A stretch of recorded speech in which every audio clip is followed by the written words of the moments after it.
मी ते सगळं सांगितलेलं आहे आणि मी त्यावेळेस तुम्हाला हेही भाषणात सांगितलेलं आहे की काही जण इकडं तिकडं जातात, निवडणुका जवळ आल्यावर असले प्रकार चालतात. त्याच्या संदर्भामध्ये आमच्याकडे 40 आमदार असल्यामुळं आमच्यातले काही आमदार मला नवीन जे आमदार घ्यायचे, नवीन म्हणजे त्या जागा माझ्याकडे त्या कमी आहेत, त्यांच्याकडे त्या जास्त आहेत, त्याच्यावर त्यांना घ्यायला मुभा आहे.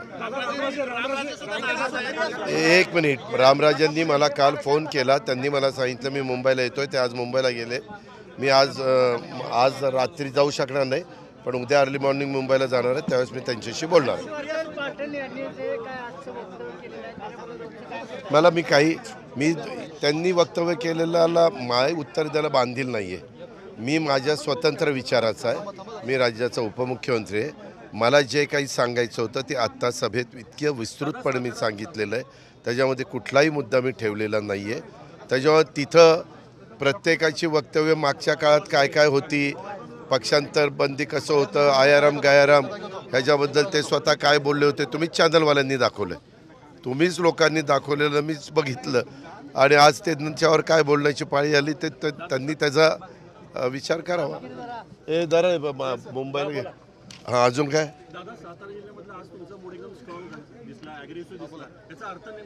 आमचा मूड ॲग्रेसिव्ह नाही. मी जनसन्मान यात्रेच्या निमित्तानं संपूर्ण महाराष्ट्रामध्ये फिरत असताना हेच लोकांना सांगतोय की हे आमचं काम, ह्या आम्ही दिलेल्या योजना ह्या पुढं चालू ठेवायच्या असेल तर महायुतीचं सरकार निवडून आणण्याच्याकरता आपण आम्हाला सहकार्य करा, आपलं बहुमोल मत आम्हाला द्या. आणि आम्ही गेल्या 5 वर्षात 2 वर्ष आम्हाला काम करता आलं नाही, 1 वर्ष करोनाचं, 1 वर्ष विरोधी पक्षातलं. 3 वर्षात जेवढं काही लोकप्रतिनिधींच्या मतदारसंघामध्ये विकासाची कामं करता येतील ती करण्याचा प्रयत्न आम्ही सगळ्यांनी मनापासून केला. ते सगळं सांगण्याचा प्रयत्न त्या ठिकाणी केलेला आहे. आणि इथं येत असताना आमची भूमिकाच मुळात सुसंस्कृत महाराष्ट्राला कशा पद्धतीनं राजकीय लोकांनी वागलं पाहिजे, बोललं पाहिजे ह्याची शिकवण स्वतः चव्हाण साहेबांनी दिली. माझ्याकडनं एक जरा चूक झाली होती मागं कधी बोलताना, तर मी त्या प्रायश्चित्त पण तिथं येऊन दिवसभर त्या ठिकाणी घेतलेलं होतं. त्यामुळे मी ठरवलेलं आहे विरोधकांच्या कुठल्याही गोष्टीला उत्तर द्यायचं नाही. मी फक्त आज एवढं मात्र महाराष्ट्राला सांगण्याचा प्रयत्न केला आणि आपल्याही मार्फत मी महाराष्ट्रातल्या जनतेला सांगेन, विरोधकांच्यावर आता कुठला मुद्दा राहिला नाही. त्यांनी आधी असं म्हटलं की माझी लाडकी बहीण योजना, मुख्यमंत्री माझी लाडकी बहीण योजना ही तात्पुरती आहे, ह्याला काही पैसे मिळणार नाही, काही नाही, ही लोकांची दिशाभूल आहे. आम्ही ज्यावेळेस घोषणा केली ते जुलैचे पैसे दिले, ऑगस्टचे दिले, सप्टेंबरचे दिले, ऑक्टोबरचे दिले, नोव्हेंबरपर्यंतचे दिले. आमची मुदत आहे तिथपर्यंतचे पैसे पूर्णपणे आम्ही दिलेले आहेत. माझ्या मायमाऊली बहिणींना विचारलं, त्या म्हणल्या दादा आमच्या सगळ्यांच्या अकाउंटला पैसे आलेत, काहींचे आलं नाही, त्याच्यामध्ये काही कागदपत्राची थोडीशी अपूर्तता आहे म्हणून ती राहिलेली आहे. त्याकरता आम्ही ह्या योजना दिल्यात. भावांच्याकरता दिलेले होते ते झिरोचं बिल मी तुमच्याच सातारच्या सभेत सांगितलेलं होतं, ते आम्ही द्यायला सुरुवात केली. तसंच इतर पण वेगवेगळ्या स्टायपन द्यायला सुरुवात केली. ह्याच्यामध्ये काय व्हायला लागलं आहे, आता या सगळ्या योजना जायला लागल्या, त्यांना लाभार्थ्यांना मिळायला लागला, काही करोडमध्ये मिळायला लागला आहे. 2.5 कोटी जवळपास महिला कव्हर त्याच्यात होत आल्यात. आता एक कार्यक्रम आमचा परत आहे रायगडला, तेव्हा स्पष्ट चित्र दिसेल. पण ह्याच्यामध्ये जे भासवत आहेत की आता पगार होणार नाही, आता बिलं मिळणार नाही, आता आणखीन काहीतरी सांगण्याचा प्रयत्न करतात, हे बरोबर नाही. कारण मी पण 10 वेळेला अर्थसंकल्प सादर केलेला एक कार्यकर्ता आहे. आम्हालाही थोडी आर्थिक शिस्त कळते, त्यांच्या एवढी नाही परंतु कळते.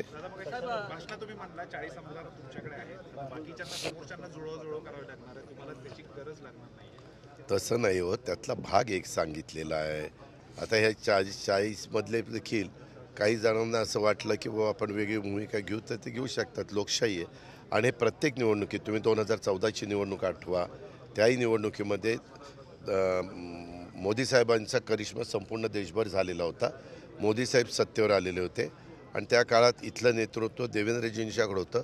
देवेंद्रजींनी अनेक काँग्रेस, राष्ट्रवादी काँग्रेसचे अनेक जण त्यांच्याकडे घेतले, हे आपण बघितलं.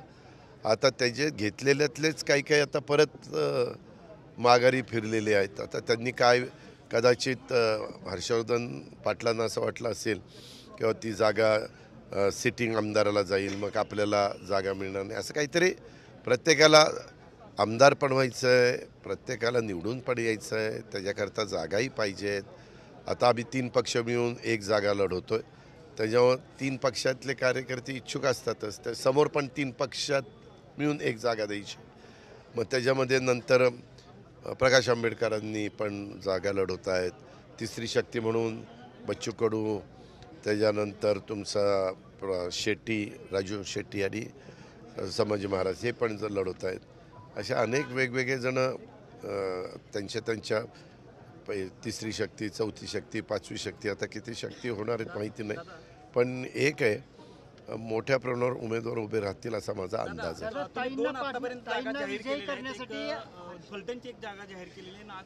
एक मिनिट, मी सांगितलं की तुमच्या मनात जो उमेदवार असेल ती जागा आम्ही देऊ. पहिल्यांदा ह्या जागा कुठल्या पक्षाला मिळत आहेत आमच्यामध्ये? शिवसेना, भाजप आणि राष्ट्रवादी काँग्रेस.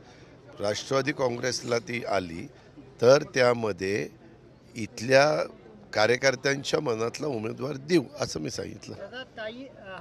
सुप्रियाताई निवडून आणण्यासाठी हर्षवर्धन पाटील साहेबांनी सुप्तपणे त्यांना मदत केली असं जाहीरपणे स्टेजवर सांगितलं. मला माहित नाही त्याबद्दल, ते त्यांनी सांगितलं. मग काय मी काय करू त्याच्याबद्दल?